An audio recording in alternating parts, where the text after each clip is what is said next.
Hello everyone, आज का जो हमारा वीडियो है इसमें हम बात करेंगे एग्रीगेशन पैटर्न की, जो कि हमारा डेटा इंटीग्रेशन पैटर्न सीरीज का लास्ट वीडियो है। तो नाम से ही पता चल रहा है एग्रीगेशन का क्या मतलब होता है कि एग्रीगेट करना। तो बेसिकली क्या करेगा, aggregation is the act of receiving data from multiple systems and inserting into one. हम किसी मल्टीपल सिस्टम से डेटा लेके आएंगे और एक सिस्टम में इंसर्ट कर देंगे।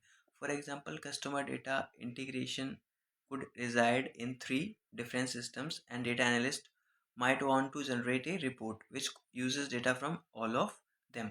आपका कोई डेटा एनालिस्ट है, उसको क्या करना है, एक रिपोर्ट जनरेट करनी है कस्टमर डेटा की, और जो आपका कस्टमर डेटा है थ्री डिफरेंट सिस्टम्स में क्या करता है, लाई करता है, राइट। तो हम क्या करेंगे, एक इंटीग्रेशन लिख देंगे जो कि थ्री डिफरेंट सिस्टम से क्या करेगी, डेटा को लेकर आएगी, और हम उस पर ट्रांसफॉर्मेशन आगे देखते हैं, ट्रांसफॉर्मेशन परफॉर्म करेंगे एंड रिपोर्ट जनरेट कर देंगे। तो अगर मैं बात करूं कि why is aggregation valuable, so aggregation pattern क्या है, ये इम्पोर्टेंट है और वैल्यूएबल है बिकॉज हम क्या कर सकते हैं, with the help of aggregation multiple system से डेटा को एक्सट्रैक्ट कर सकते हैं। क्या कर सकते हैं, एक्सट्रैक्ट कर सकते हैं, और देन उसको हम प्रोसेस कर सकते हैं, राइट, प्रोसेस कर सकते हैं।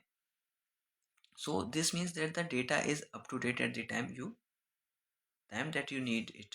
जब हम इस ऐसा करेंगे, जो इंटीग्रेशन लिखेंगे उसमें क्या होगा, जब हमको डेटा चाहिए तो हमको क्या मिलेगा, अप टू डेट डेटा मिल जाएगा।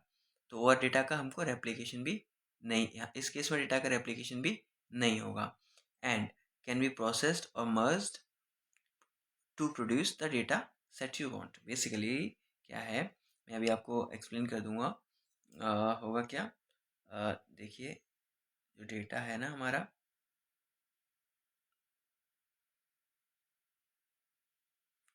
Okay, so when is aggregation useful, so aggregation pattern is valuable जब आपको क्या करना है कि डिफरेंट डिफरेंट सिस्टम से डेटा को, मल्टीपल सिस्टम से डेटा को गेट करना है। तो इस केस में हमारा जो एग्रीगेशन है वो क्या हो जाता है, यूजफुल हो जाता है, राइट।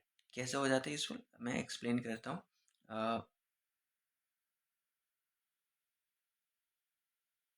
okay,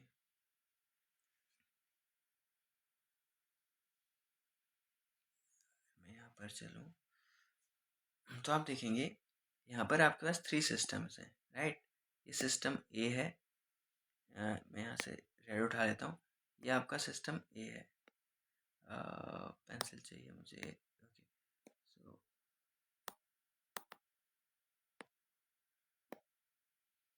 चेंज क्यों नहीं हो रहा,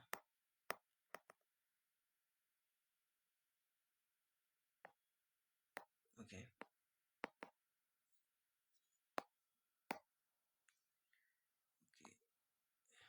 now now it will work, okay, okay.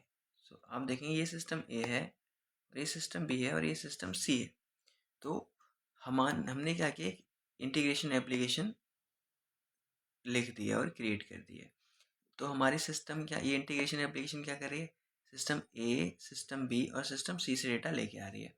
मान लो सिस्टम ए आपका कोई रेस्ट एपीआई है, तो हम यहाँ पे एचटीटीपी जो रिक्वेस्टर होता है, राइट, उसका यूज़ करके हम इस रेस्ट एपीआई से डेटा को गेट करके यहाँ डाल देंगे।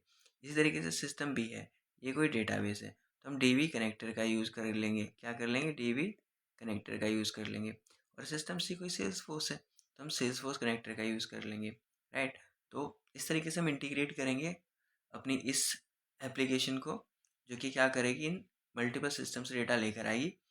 उसके बाद डेटा को जब हम डेटा इंटीग्रेशन जब क्रिएट कर लेंगे, तो डेटा इंटीग्रेशन हम क्या करेंगे, डेटा हमने क्वेरी कर लिया, डेटा क्वेरी करने के बाद क्या किया, हम डेटा को मर्ज कर देंगे। क्या कर देंगे, हम डेटा को फिल्टर आउट कर लेंगे, जो भी हमारा रिक्वायर्ड डेटा है हम उसको मर्ज कर लेंगे। मर्ज करने के बाद हम क्या कर सकते हैं, एक रिपोर्ट जनरेट कर सकते हैं, राइट, एक रिपोर्ट जनरेट कर सकते हैं, या फिर हम क्या कर सकते हैं, किसी डैशबोर्ड पर किसी डैशबोर्ड पर क्या कर सकते हैं, पॉपुलेट कर सकते हैं, राइट। तो इस सिचुएशन में क्या है, हमारा जो एग्रीगेशन पैटर्न है, क्या है हमारा एग्रीगेशन जो पैटर्न है वो क्या हो जाता है, इंपॉर्टेंट हो जाता है और वैल्यूएबल हो जाता है। तो मैं उम्मीद करता हूँ आप लोगों को क्लियर हो गई होंगी चीज़ें, और वीडियो अच्छा लगेगा और यूज़फुल रहेगा आप लोगों के लिए। इस वीडियो में इतना ही, नेक्स्ट वीडियो में मिलेंगे, तब तक के लिए बाय बाय।